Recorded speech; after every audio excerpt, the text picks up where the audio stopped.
നമുക്ക് നല്ല ഹാർബറിൽ നല്ല കേരച്ചൂര ഇട്ടിട്ടുണ്ട്. അപ്പൊ നമുക്കിന്ന് തേങ്ങാപ്പാൽ വെച്ച് നല്ല കേരച്ചൂര കറി ഉണ്ടാക്കാം വിത്ത് തല. നമുക്കിന്ന് തേങ്ങാപ്പാൽ വെച്ച് നല്ല കിടിലൻ കേരച്ചൂര കറി വയ്ക്കാം. തല വിത്ത് തല. നമ്മളെ തലയും മീനൊക്കെ നല്ലപോലെ സെറ്റ് ചെയ്ത് കഴുകിയിട്ടുണ്ട് കേട്ടോ. അപ്പൊ നമ്മുടെ കറിക്ക് വേണ്ട 1-ാം പാല്, 2-ാം പാല്, ചുവന്നുള്ളി, വെളുത്തുള്ളി, ഇഞ്ചി, കറിവേപ്പില, തക്കാളി, പച്ചമുളക്, കാന്താരി എല്ലാം ഓക്കെ ആയിട്ടുണ്ട്. ഞങ്ങളെല്ലാം സ്ഥിതിക്ക് നമുക്ക് പരിപാടി തുടങ്ങിയാലോ. ചൂടാകുമ്പോൾ നമ്മൾ ഇങ്ങനെ ഉലുവ ഇട്ട് കൊടുക്കണം കേട്ടോ. ഉലുവ പൊട്ടി നമ്മളെ ഇഞ്ചി വെളുത്തുള്ളി കൊണ്ടിട്ട് ഉലുവ കരിഞ്ഞു പോയി റൈസ്. ഉലുവ കരിഞ്ഞു പോയി. ഇനി അതിനകത്തോട്ട് നമ്മളെ കാന്താരി ഇട്ട് കൊടുക്കും. ചുവന്നുള്ളി ഇട്ട് കൊടുക്കാം. കുറച്ച് കറിവേപ്പില ഇട്ട് കൊടുക്കാം.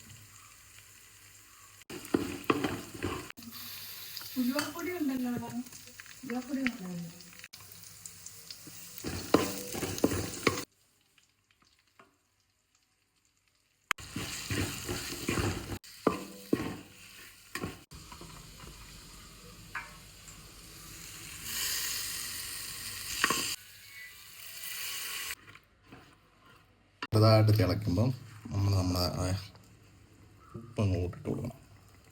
എന്നിട്ട് ഉപ്പ് പാകമാണെന്നൊക്കെ നോക്കണം. ഇങ്ങനെ തിളയ്ക്കുമ്പോൾ നമുക്ക് നമ്മുടെ തല ഇങ്ങനെ എടുത്ത്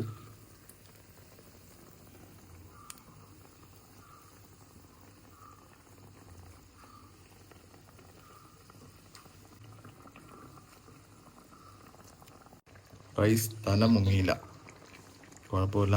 ഒത്തിരി കറി വരുന്നതൊട്ട് വയ്ക്കാം. നമുക്ക് കുറച്ച് നേരം അടച്ചു വെച്ച് വേവിക്കാം. നമ്മളതാണ്ടെ വാഴയില വെച്ചായിരുന്നു അടച്ചു കേട്ടോ. കൈ ഉള്ളത്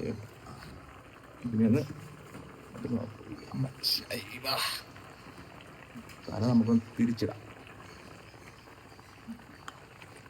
തല അടന്നു. തല രണ്ടായിട്ടുണ്ട്. ഇനി നമുക്ക് നമ്മുടെ തേങ്ങാപ്പാൽ എടുത്തിട്ട് ഒഴിക്കാം. ആദ്യം നമുക്ക് 2-ാം പാൽ ഒഴിക്കാം. എന്നിട്ടൊന്ന് കുറച്ച് തിളച്ചിട്ട് നമുക്ക് 1-ാം പാൽ.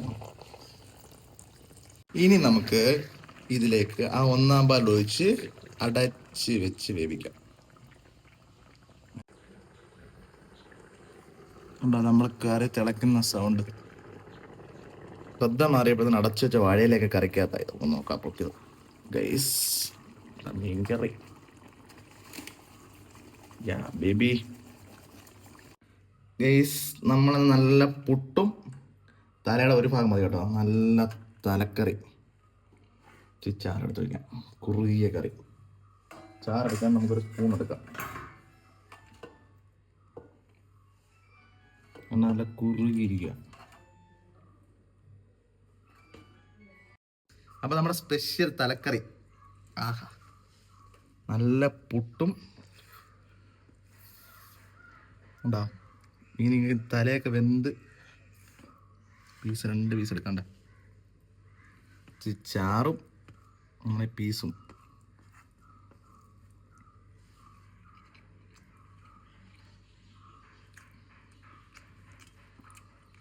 കിടിലെന്ന് വെച്ചാൽ കിടിലില്ല. അപ്പൊ നമ്മളെ വീഡിയോ ഇഷ്ടപ്പെട്ട എല്ലാം ലൈക്കാണ്. ഓട്ടോ ഇല്ലാത്ത ദിവസത്തെ പരിപാടികളാണ് ഇതൊക്കെ.